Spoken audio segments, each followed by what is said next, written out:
If you've played Dark Souls games, you know Souls-like games were never really meant to be easy, and mobile gaming was never supposed to handle them. But here we are, dying repeating on a screen that actually fits in your pocket. And somehow it actually works. Hello friends, this is Mobile, and today we're checking out the top 20 Souls-like mobile games for Android and iOS.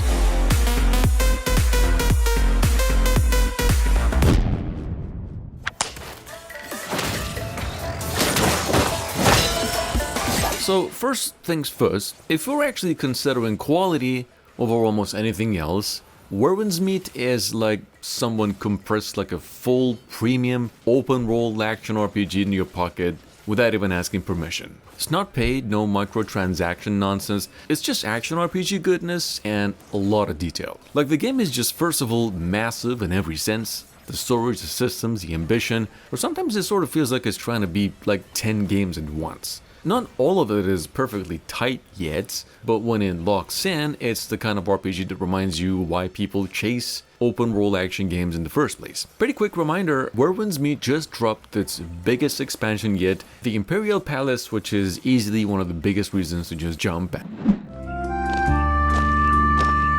And number 2, we've got an open world action RPG that's sort of closer to an Elder Scrolls game than a Dark Souls, and it is in the list today because regardless of the infinite amount of demand for this specific genre on mobile, it's almost the first time someone actually really did it properly. It's an indie game, of course, free, no big intro, no cinematic flicks, it's just you, sword, or a staff, or a bow, and just a massive open map that clearly wants you to start wandering and not come back for a while. There's something oddly addictive about, just how open this game feels. You're not getting any deep Souls-like mechanics here. It's more like straightforward action RPG timing with like spells, melee, etc.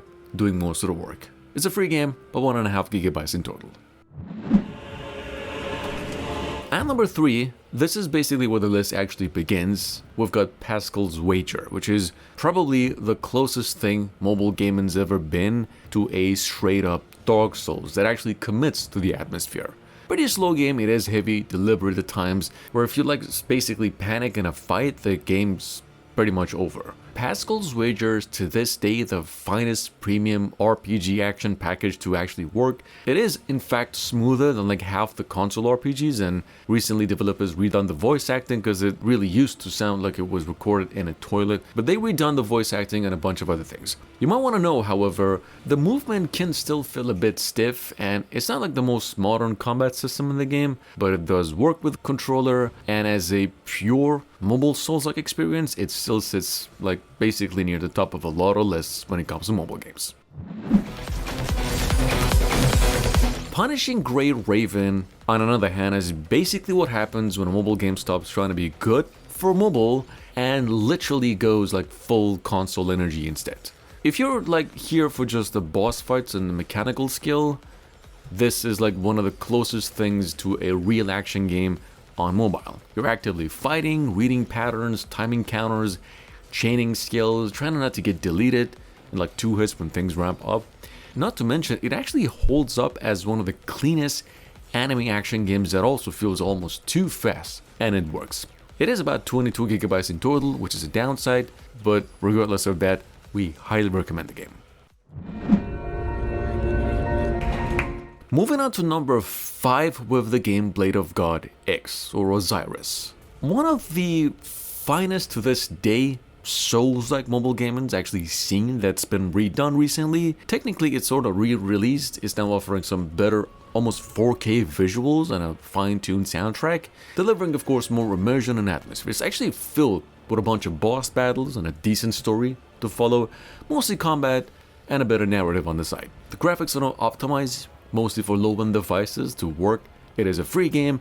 It is, however, about 11 gigabytes in total, plays online, yet for whatever reason, which I really hate about it, is that developers still haven't incorporated controller support. Number 6, it is the game Grim Veiler, which is in any quality top 10 mobile game list that's basically ever made. I have personally been playing platformer games since the NES era spat 'em up, and this game is a proper upgrade to almost Castlevania with like a sort of extra dimension. The graphics do pop, the music does slap, the sound design actually makes sense for once. It takes a minute to wrangle, but once it clicks, it is just pure all the way obsession. You will want a controller though, because your thumbs really deserve better when it comes to this game. The game's save points aren't cruel, the combat's fair, and the RPG bits do add a lot of weight. I'm gonna say a decade of mobile gaming so far, and this is so far one of the rare gems worth the money. DLC's included, by the way. Legend says all those who took the field, human and Raven's Sword is sort of like a time capsule RPG that somehow actually got left behind on mobile and never fully aged out of relevance. First of all, it's an open world fantasy game with almost no hand-holding, no modern quest, GPS obsession. It is just old school wandering and discovering things at your own pace. The combat's pretty simple, it's a bit stiff. Functional, however, you've got melee, bows, magic, and the classic hit, step back, repeat rhythm that really all the way feels like early 2010s RPGs. And what carries it is the atmosphere most of the time. It definitely shows its age, but there's a charm in just how unfiltered it just feels as well. It's an offline game, it is available on Android and iOS. If you missed it previously on the channel, well, the Game of Thrones King's Road had its grand launch just this past week, and it's way much, more of a proper single-player game now than an autoplay MMO that we all saw back when the game's license came out. The combat is definitely more action-focused than most mobile MMOs. There's dodge, abilities, boss fights that actually asks you to pay attention instead of just auto-playing everything. And the big hook about Game of Thrones King's Road is that obviously the world itself, the dragons, the castles, the political intrigue, all that good stuff. Huge install size though, really heavy progression system, and it definitely expects you to commit to it. It's an online game of 15 megabytes in total, and it does work with the controller. With that being said, if God of War and Sekiro had like a mobile twin raised by Japanese ink painters back 20 years ago, it'll probably end up something like Ronin the Last Samurai here. Which is, well, as you can see, it's an art rather than a game in motion. It is pretty pure, disciplined swordplay where like one bad parry can cost you everything. There's no gimmicks, no filler, just precision timing, Bushido. Every swing feels earned in this game, every kill gets to feel personal. The brushstroke visuals do give it a lot of soul, few mobile games actually ever touch. It is a very punishing game, very soulsy, it is pretty poetic, shockingly deep for its size. Ronin doesn't chase trends, it's that sort of game, it actually perfects them. It's a pretty small download that plays like a masterpiece, quite literally. One of the best mobile samurai games that's ever made.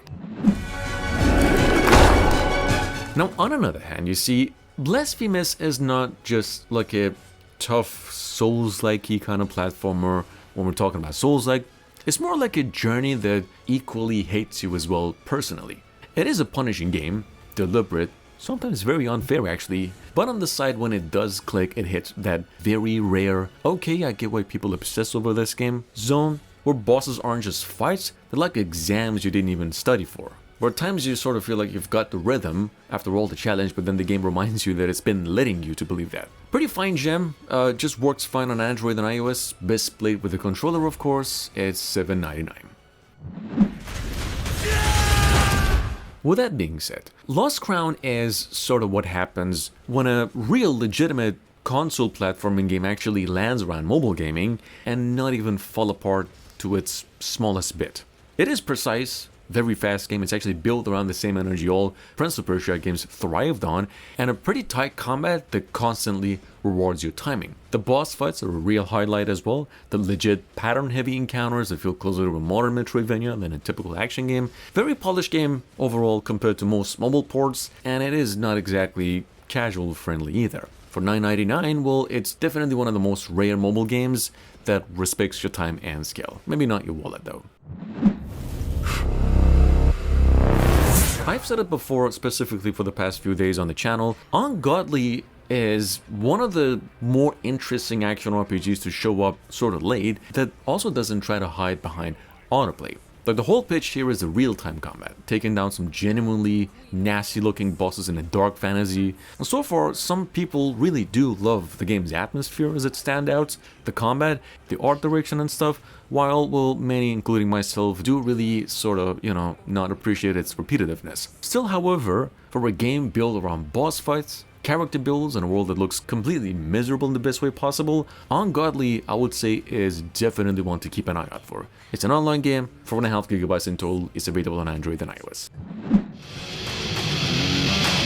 Number 13, we've got Devil May Cry Peak of Combat, which, let me just say that this game actually had one of the most controversial launches we've seen on a big project when it comes to mobile games. Like, folks waited years expecting a true Devil May Cry game, and when it arrived, the gacha systems and gameplay changes rubbed a lot of longtime players like the wrong way. That being said, beneath all that drama, there is a pretty fun action game to be had here. The combat's fast, it is flashy, it's packed with combos, weapon switching, a lot of boss fights. Is it as good of a game as console games?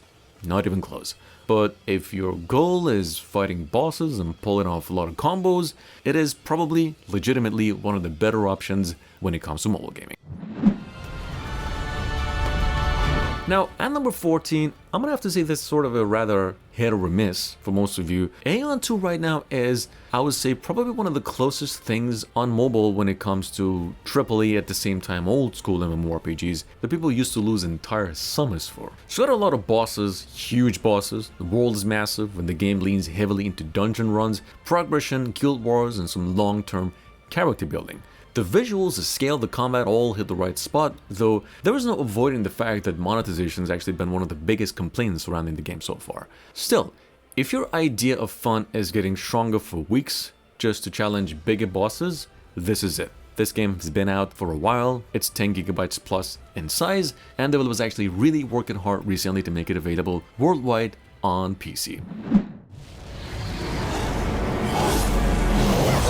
At number 15, we've got Guild Wars Reforged. Definitely needed more recommendation. Honestly, Reforged right now is one of the biggest surprises on mobile, where underneath just a fresh coat of paint now, there is a lot of that same old school MMORPG that built a cult following over 2 decades ago, and that's exactly why people love this game. Like, instead of chasing modern MMO trends, this game doubles down on crafting, skill combinations, party tactics, meaningful progress. And actually, if you're here for bosses, builds, and RPG that actually wants you to think a little, Guild Wars Reforged definitely worth a look. At number 16, Way of Retribution is, I'm gonna say, one of those mobile games that's been chasing the Dark Souls crowd for a long time, and it's still one of the closest attempts Android and iOS has had. You've got dodge rolls, stamina management, tough bosses, character builds, PvP co-op, surprisingly large world to explore as well. The catch, however, is that it's a pretty janky game overall. Players do, however, often praise the Souls combat and freedom, but just as many complaints about the clunky animations, the pretty strange AI in fact, and the rough polish. Still, however, if you're desperate for a mobile sort of Souls fix as a free game, this is one of the first names people usually bring up. So, number 17, we've got Vargr Souls, Blade of God. It's another Blade of God game. This is also one of the OG mobile Souls-like games, long before everybody started chasing this specific genre. In fact, it's heavily inspired by God of War, a little bit of Dark Souls, Norse mythology, throwing you in a world full of giant bosses, dodge-heavy combat, combos, big boss energy, where folks generally just agree the boss fights and atmosphere are the biggest strengths of it. But you will also definitely hear, a lot of complaints about the clunky animations and the repetitiveness. Still, here's the thing. If you were, sort of making a library of mobile Souls-like games to play sometime later, it's sort of, weird not seeing this one in the list as well. It's an old game, of course.